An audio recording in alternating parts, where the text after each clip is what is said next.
கரெக்டாக ஃபேன்ஸுக்கு வணக்கம். பார்டர் கவர்ஸ்கர் ட்ராஃபி இந்தியா கையை விட்டு போயிடுச்சுங்க. ஸோ ஃபைனல் மேட்சை ட்ராப் பண்ணியிருந்தா மேபி ரீடைன் பண்ணி நம்மகிட்டே வச்சிருக்கலாம். அண்ட் வேர்ல்டு டெஸ்ட் சாம்பியன்ஷிப்புக்கும் இன்னும் ஒரு சான்ஸ் இருக்கும். ஆனால் அந்த மேட்சை லூஸ் பண்ணதுனால டேரெக்டாக ஆஸ்திரேலியா குவாலிஃபை ஆகிட்டாங்க. அண்ட் பார்டர் கவர்ஸ்கர் ட்ராஃபியும் ஸோ ரொம்ப வருஷத்துக்கு அப்புறம் அவங்க சைடில் எடுத்துக்கிட்டாங்க அப்படிங்கிறத நம்ம பாராட்ட வேண்டிய விஷயம். ஸோ பேட்ரிக் கமின்ஸை உண்மையாலுமே நம்ம பாராட்டி ஆகணும். At the same time Gautam Gambhir பதவி விலகணும். அவர் நமக்கு தேவையே கிடையாது. புது கோச்சாக வரணும். ராகுல் டிராவிட்டே மறுபடியும் வரணும்.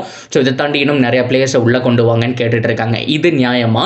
இல்லை ரோஹித் சர்மா விராட் கோலியை ட்ராப் பண்ணுமா? இல்லை இது நியாயமா? மொத்தத்தில் என்னதான் பிரச்சனை, யாரு தான் கல்பிரிட் அப்படிங்கிறத பார்க்கலாம். அதுக்கு முன்னாடி ஃபர்ஸ்ட் டைம் சேனலுக்கு வரீங்கன்னா மறக்காம சப்ஸ்கிரைப் பண்ணி சப்போர்ட் பண்ணுங்கள். அப்போ தான் அப்டேட் எல்லாமே டக்கு டக்குனுங்களை வந்து சேரும். சரி வாங்க வீடியோக்குள்ளே போகலாம். ஸோ ஃபர்ஸ்ட் ஆஃப் ஆல் முதல்ல ஃபேன் பேஸ் மூலிமா இதை பார்க்குறதே தப்பு. ரோஹிட்டோட ஃபேன்ஸோ விராட்டுடைய ஃபேன்ஸோ இல்லை கம்பீருடைய ஃபேன்ஸோ ஸோ எங்களுடைய சைடில் பிரச்சனை கிடையாது, உங்கள் சைடில் தான் பிரச்சனைன்னு மாற்றி மாற்றி பேசுறதுனால இது சரியாகாதுங்க. மட்டும் இல்லாமல் ஆக மொத்தத்தில் இது ஒரு டீம் லாஸ் தான். ஸோ கோச்சான கம்பீரும் பொறுப்பு, விராட் அண்ட் ரோஹிட்டும் பொறுப்பு. இப்படித்தான் நம்ம எடுத்தாகணும். கம்பீர் மேலே மட்டுமே பழி சுமத்துறதோ இல்லை விராட் அண்ட் ரோஹிட் மேலே பழி சுமத்துறதோ வாய்ப்பே கிடையாதுங்க. ஸோ கம்பீரை பொறுத்த வரைக்கும் அவரால் முடிஞ்ச முயற்சியை போட்டார்.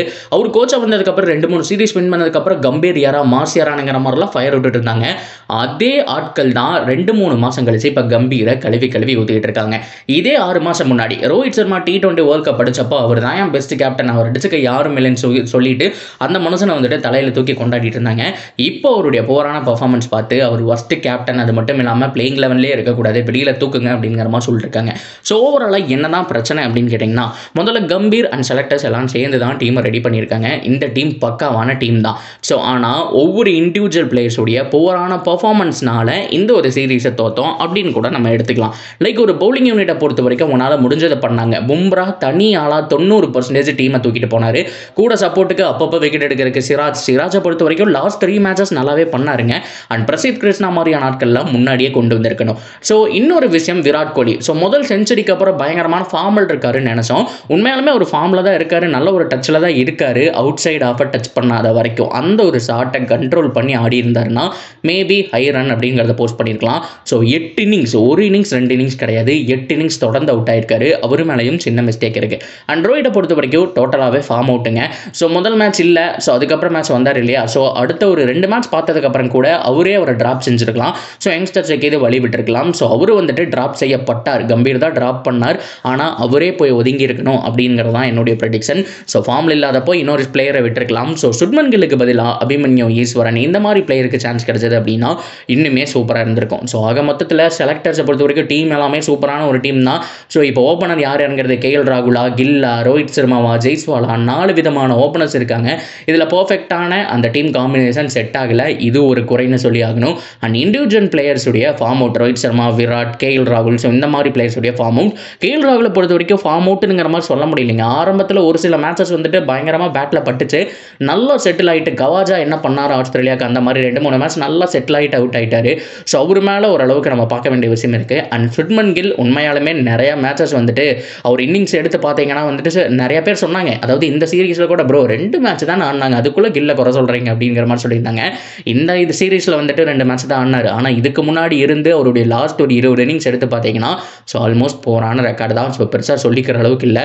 ஸோ அந்த சமயத்தில் வேற ஒரு பிளேயரை மாற்றிருக்கலாம் அப்படிங்கிறது தான் எல்லாருடைய கருத்தும்.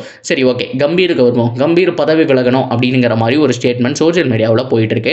அது இப்போ தேவைதானான்னு கேட்டால் கிடையாதுங்க. ஸோ பொதுவாக ஒரு சீரீஸுக்குள்ளே நம்ம லாஸ் ஆகிட்டோம் அப்படின்னா ஸோ அதுக்கு பதிலாக ஒரு ஆளெல்லாம் மாற்றுறது அப்படிங்கிறது வந்துட்டு நியாயமான விஷயம் கிடையாது.